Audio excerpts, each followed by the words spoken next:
Şimdi üçüncü katılımcı hocamız Doğru Haber Gazetesi Genel Yayın Yönetmeni Sayın Mehmet Göktaş hocamıza sözü bırakacağız. O da bir tebliğ aracı olarak namaz konusunda sunum yapacaklar. Buyurun hocam.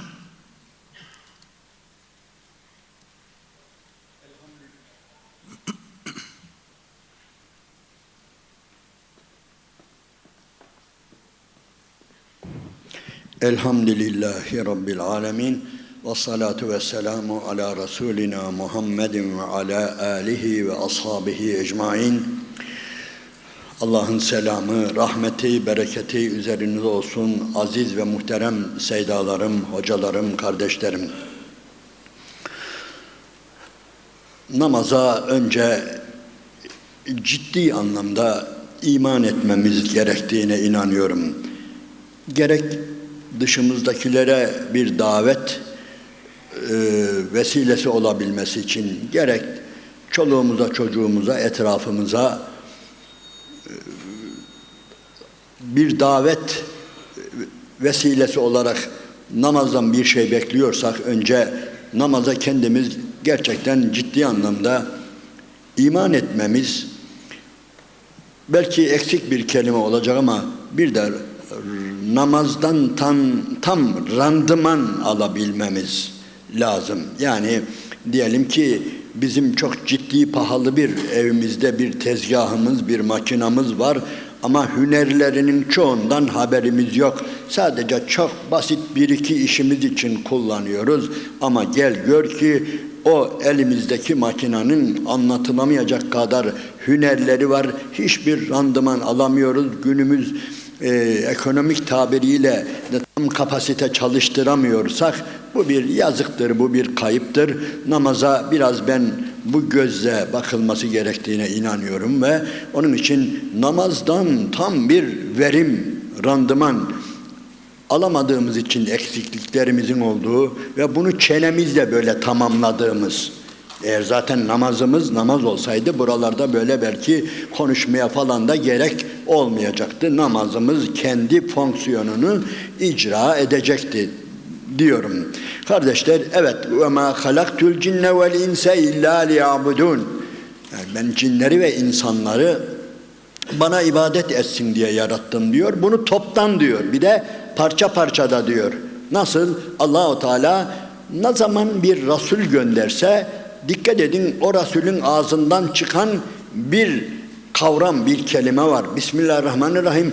لَقَدْ اَرْسَلْنَا نُوحًا اِلَى قَوْمِهِ فَقَالَ يَا قَوْمِ اعْبُدُوا اللّٰهِ ve ila adin ehahum huda kâle ya kavmi abudullah ve ila semude ehahum salihan kâle ya kavmi abudullah. Yani bütün peygamberler, ey benim kavmim, gelin kendisinden başka ilahınız olmayan Allah'a ibadet edin demiştir ve bir de toptan da ne demiştir?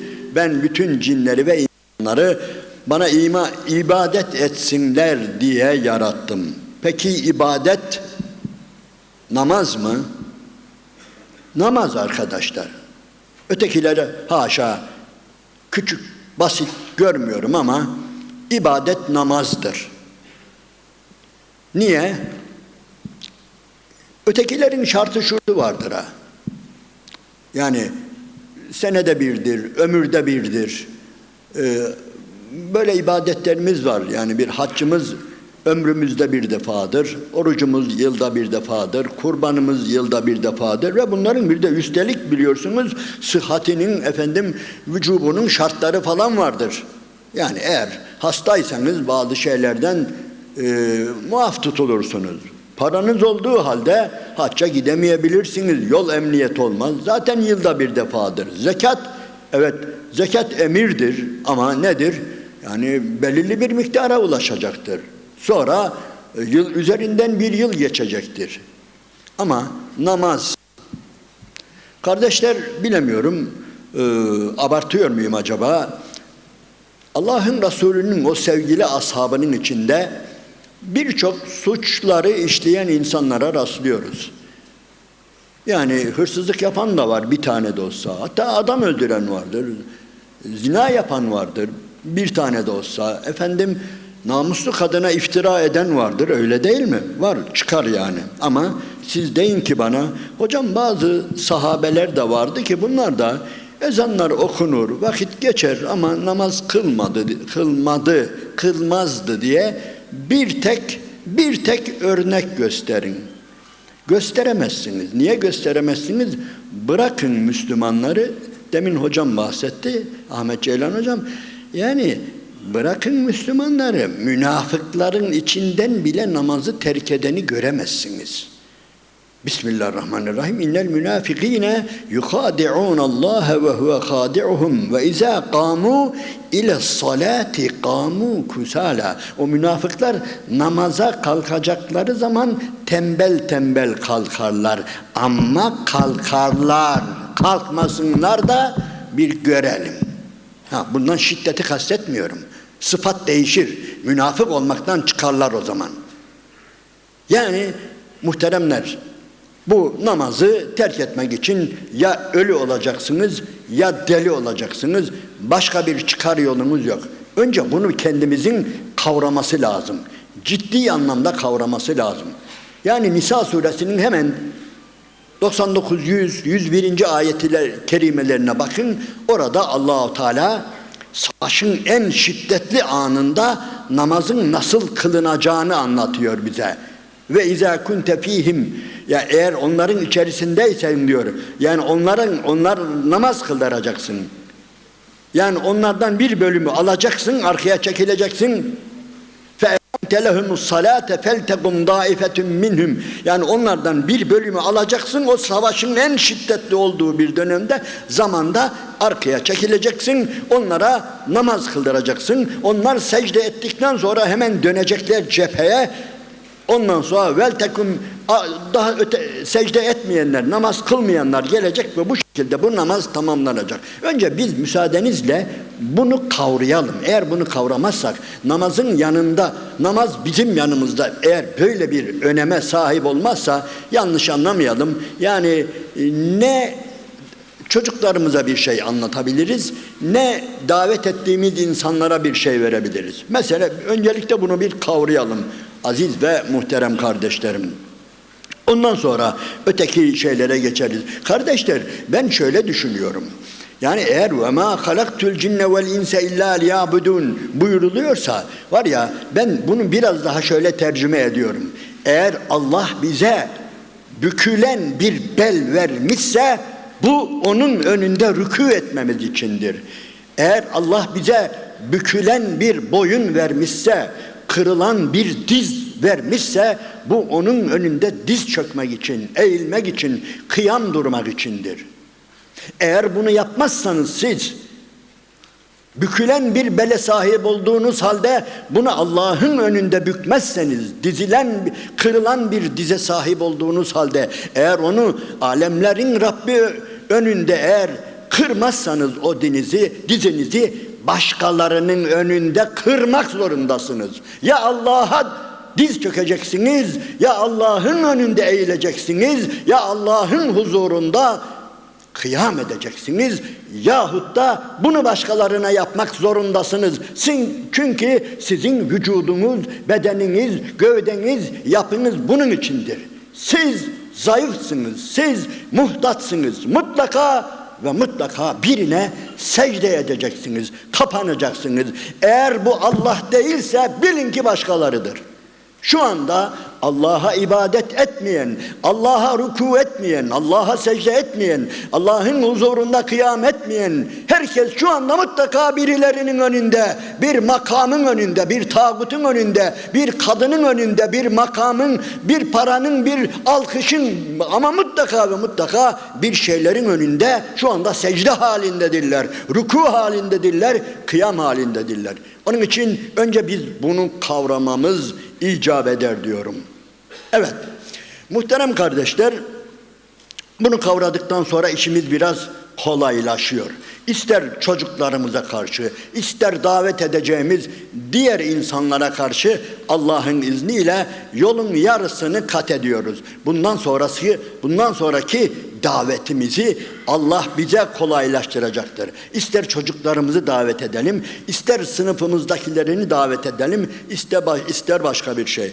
Muhterem kardeşler, biraz zorlama olmasın da şöyle bir fotoğraf tahayyül etmenizi veya şöyle bir sahne tahayyül etmenizi istirham ediyorum. Bir sahne ki o sahnede bir adam, yarım bir fotoğraf, yarım. Sadece adamı görüyorsunuz. Adam birine bir şeyler şey yapıyor. Mesela bir dilencinin arkadan bir resmini veya yandan bir görüntüsünü almışız. Bir kapıyı vurmuş böyle bir şeyler ediyor. Bunu gören birisi neyi tahayyül eder? O adamdan başka oraya biz bir şey daha ekleriz kafamızdan. Öyle değil mi? Allah insana öyle bir güç vermiştir. Montaj gücü vermiştir. Yani hemen resmi tamamlarız biz. Görmediğimiz halde deriz ki şimdi bu adam var ya birisiyle konuşur mutlaka. Ondan ya bir para istiyor ya bir yardım istiyor. Niye? Hareketleri onu hemen biz onu tahayyül ederiz. Görmesek bile hiç kimse ya ben bir adam görüyorum şöyle ediyor. Hayır öyle der. Bu adam birinden bir şey istiyor diye öteki adamı da görmeye çalışırız. Tahayyül ederiz.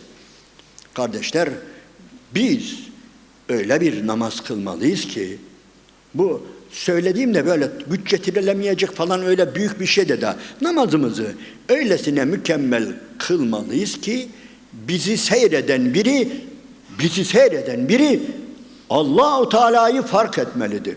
Allah-u Teala'yı kelime belki yanlış olur ama Allah-u Teala'yı görmelidir. Hani bize ihsanı anlatırken Efendimiz Aleyhisselatü Vesselam biliyorsunuz en ta'budallaha keennehu yara. Yani ihsan Allah'ı görüyormuş gibi Allah'a ibadet etmektir buyuruyor ya.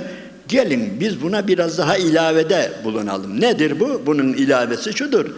Eğer birisi Allah'ı görüyor gibi Allah'a ibadet ediyorsa inanın onu seyreden adam da aynen onun gibidir Aynen onun gibidir. Onun yaşadıklarını yaşar. Siz bir çocuk düşünün. Sadece çocuğu görüyorsunuz. Ağlıyor, sızlıyor, elini açıyor, vurma, etme falan diyor ama ötekini göremiyorsunuz. Görmenize gerek yok. Niye? Karşısında o çocuğu tehdit eden, o çocuğa bir şeyler yapan bir adam olduğunu ne yapıyoruz? Görüyoruz o. Hayal ediyoruz. Ya bu çocuk uydurma rol yapıyor falan der miyiz ya? Demeyiz. Niye? Tamam görmüyoruz ama ortada böyle bir gerçek var. Onun için herhalde Darimi'de olacak. Efendimiz Aleyhisselatü Vesselam buyuruyor ki hayrukum iza ru'u zikirallah. Sizin en hayırlınız görüldüğü zaman Allah'ı hatırlatanınızdır. Görüldüğü zaman. Müsaadenizle öyle biri olabilmemiz için yanlış anlamayın. Öyle bazıları bunu işte Allah'ın şöyle veli kulu olacak da kutup olacak da yok gavs olacak. Ya onları bir tarafa bırakın. Nedir? Allah bu fırsatı, bu imkanı hepimize vermiştir. Hepimiz yerine göre bazen konuşmadan, nutuk çekmeden, vaaz etmeden de insanlara Allah'ı hatırlatabilir miyiz? Hatırlatabiliriz. İnanın. Ve ben bunu belki çoğunu belki dinleye yani bir yerlere vardı yani yorulmuş, usanmış olabilir ama ben mesela özellikle mükemmelce tesettüre bürünen birilerinin, kızlarımızın, bacılarımızın, bayanlarımızın insanlara Allah'ı hatırlattığını yani inanıyorum, görüyorum. Ayetten de zorlama değil onu çıkarıyorum. Ya beni Adem'e kad enzelna aleykum libasen yuvari sevatikum ve rişa ve libasut takva zalike hayr. Zalike min ayatillah.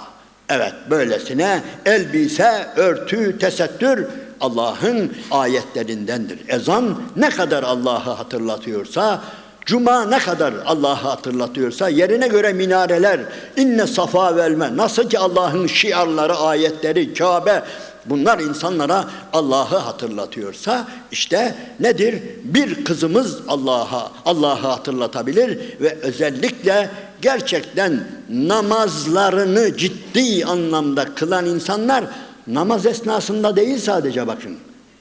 Oraya geleceğim ama orayı biraz daha açıklamaya çalışacağım ama namazın dışında bile eğer siz gerçekten Allah'a kulluk eden, Allah'a ibadet eden birileriyseniz nedir?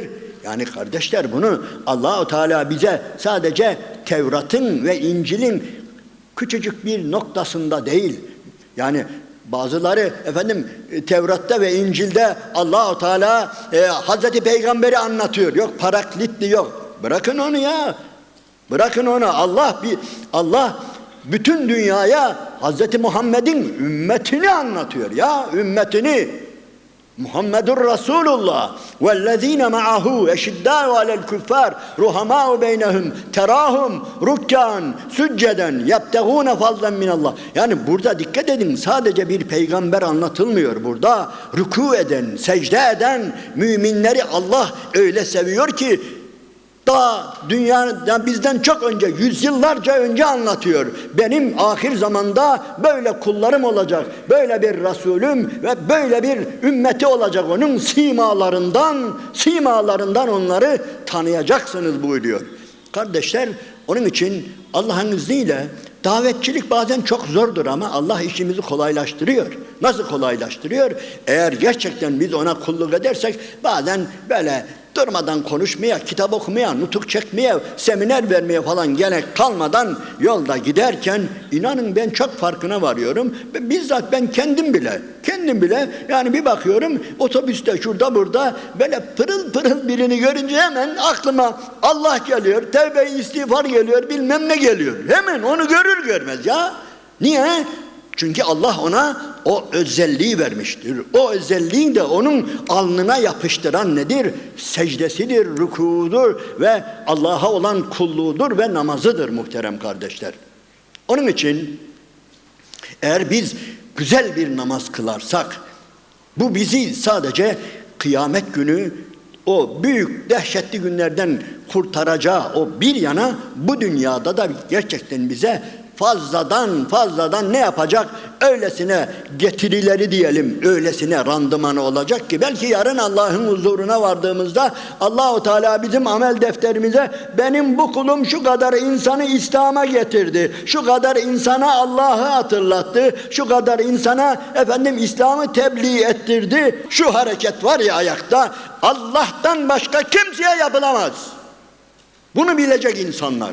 Onun için böyle bir hareketi yapan gördüğü zaman böyle şu anda bu adam Allah'ı görüyor gibi Allah'ın huzurunda, şuna bak hele, yani bana da Allah hatta. Evet, şu anda bu adam Allah'la baş başa. Bunu temin etmeliyiz. Bu bir rol değil kardeşler. Bu basit yapmacık bir şeyle olmaz. Ama gerçekten öyle bir kıyamımız olacak ki evet, bir Allah var. Ve bu adam şimdi o Allah'ın huzurunda diyecek ve rükû, secde, zaten rükû ve secdeyi anlatmaya gerek yok. Eğer bir insanın bir başkasının önünde, hadi diyelim ki kıyam belki biraz hazır ol diyebiliriz, biliyor musunuz? Ama birinin önünde eğildiğini görüyorsanız nedir? Orada bir cinayet vardır.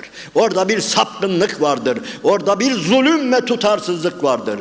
Eğer Allah'tan başkasının önünde yatan, eğilen birilerini görüyorsa, onun için bunlar bize doğrudan doğruya Rabbimizi anlatan hareketlerimizdir. Onun için kardeşler, namaz başlı başına davetin ta kendisidir. Hatta ben olsaydım kardeşlerin yerinde, güzel yani, tamam elhamdülillah, ne yazıyor? Hayat namazla güzeldir. Öyle demezdim. Hayat namazla hayattır ya. Hayat namazla hayattır. Namaz yoksa hayat olur mu ki yani? Dirilik olur mu ki? Namazsız bir hayat ölümdür. Ölümdür. Onun için namaz hayatla ancak namazdır kardeşler. Bunu bu şekilde bilelim. Yani zaten ne diyoruz? Davetten bahsediyoruz. Biz kimi nereye davet ediyoruz? وَمَنْ أَحْسَنُ قَوْلًا مِمَّنْ دَعَا إِلَى اللّٰهِ. Evet, davet Allah'adır. Biz insanları Allah'a davet ediyoruz. Bizim böyle bir görevimiz vardır. Ama bu görev söylediğim gibi bazen böyle yazarak, çizerek, konuşarak olur. Ama özellikle elhamdülillah Rabbimiz bize başka bir kolaylık vermiştir. Kardeşler, benim konum değil ama Allah-u Teala Taha suresinin son sayfasında Bismillahirrahmanirrahim ve'mur ehleke bis salati vestabir aleyha la nes'eluke rizqa, yani ehline namazı emret ve üzerinde dur. Ya benden demesi, ben bir tane dedim 3 defa, benden vebal kaçtı. Yok, kaçmaz, senden vebal gidemez. Üzerinde dur, titre, inan. Öncelikle sen bil ki, yani bir evde yangın varsa kardeşler, bir ev tutuşmuş bir ucundan ve sen diyorsun ki oğlum yangın var ha bak evde, şuradan tutuştu. Çocuk da hiç aldırmıyor. Ya uyandırsan, ben dedim hocam, olur mu ya, çırpınırız, yatağından tutarız, yorganını fırlatırız. Ya bu ondan daha kötü ya. اَلَّذ۪ي تَفُوتُهُ صَلَاتُ الْعَصْرِ كَاَنَّمَا وُتِرَ اَهْلُهُ وَمَالُهُ. Efendimiz Buhari'de buyuruyor, bir tek ikindi namazını fevt eden, terk eden değil ha, fevt eden. Fevt nedir? Fevt, namazı kıldığı halde onu orada kaçırma durumu. Bunu yapan nedir? Bir belada, bir yangında, bir depremde bütün malının, mülkünü, ehlini kaybeden insan gibidir. Önce biz inanacağız buna. Biz inanmıyoruz ki yavrumuzu da bir iki demekle kaldıramıyoruz. Kalkmayınca da ben ne yapayım, benim üzerimden vebal gitti. Gitti mi? Yarın görürüz gidip gitmediğini. Yani bir yangında bu şekilde davrandığımız halde nedir? Eğer böyle davranmıyorsak muhteremler, diyorum ya, sözü başa getirelim, uzatmıyorum. Önce biz namazın ne muhteşem bir olay olduğunu, ne büyük bir olduğunu bilelim. Ondan sonra işimiz kolaylaşacaktır.